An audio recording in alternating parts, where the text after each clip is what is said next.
గుర్తుపెట్టుకోండి, ఎంత కోపం వచ్చినా, భార్యాభర్తల మధ్యన ఎంత తగాదలు వచ్చినా, ఎన్ని ఇబ్బందులు వచ్చినా, తినటానికి తిండి లేకున్నా, అవమానం పొందినా, రాకూడని మాట ఇంటిలో సర్వనాశనమైపోగాక అనే మాటలు రావద్దు ఇళ్లలో. చాలా మంది ఉచితంగా మాట్లాడుతుంటారు, ఉదారంగా వచ్చేస్తాయి, ఊతపదంలో వచ్చేస్తాయి. ఎప్పుడు ఇంతే ఈ జీవితం, సర్వనాశనం అయిపోగాక, ఇది నాశనం అయిపోగాక, ఇది ఎందుకుందో, ఎప్పుడు ఇదే బాధ, ఇదే గోల అని కొందరు అదే పనిగా మాట్లాడుతుంటారు. తల్లులాల అలాంటివి మాట్లాడకండి, ఎక్కడ మాట్లాడద్దు, ఆ మాటే రాకూడదు మనకు. అందుకే పెద్దలు తిట్లల్లో కూడా ఎంత మంచి మాట చెప్పారండి. ఓ తల్లిని తిట్టాలంటే కూడా ఏమని తిడతారండి? నీ కడుపు చల్లగుండా అంటారు. ఇప్పుడైతే ఏమంటున్నారు? నీ కడుపు కాలా అంటున్నారు.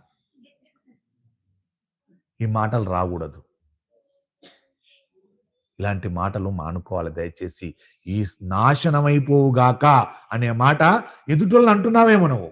ఉదాహరణకు పక్కింటి ఆమె మీద గొడవ వచ్చింది, నువ్వు నాశనం అయిపోతావే అన్నావనుకో, ఆమె కాదు మనమే అవుతాం. ఎందుకైతామో తెలుసా? మన నోటి నుండి వచ్చింది ఆ మాట, రాకూడదు. ఆ మాట ఎప్పుడు వాడకూడదు. పరమేశ్వరుడు ఉన్నాడు, చూస్తాలే ఏది ధర్మమో ఏది అధర్మమో అని అను, నీకు కోపం వస్తే. కానీ అలాంటివి చేయకండి. కొందరు కడుపు రగిలి కోపం ఎక్కువైపోయి బజార్లో ఉన్నదాన్ని తీసి కూడా పోస్తూ ఈ మాట అంటుంటారు.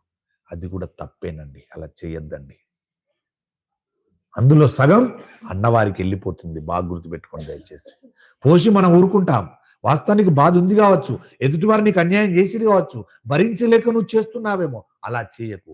ఆ సమయంలో నువ్వు ఒకటను, పరమేశ్వరుడు ఉన్నాడు, చూస్తున్నాడంతా కూడా, అనుభవించేవారు అనుభవిస్తారని మాట్లాడేది ధర్మం. ఎందుకు?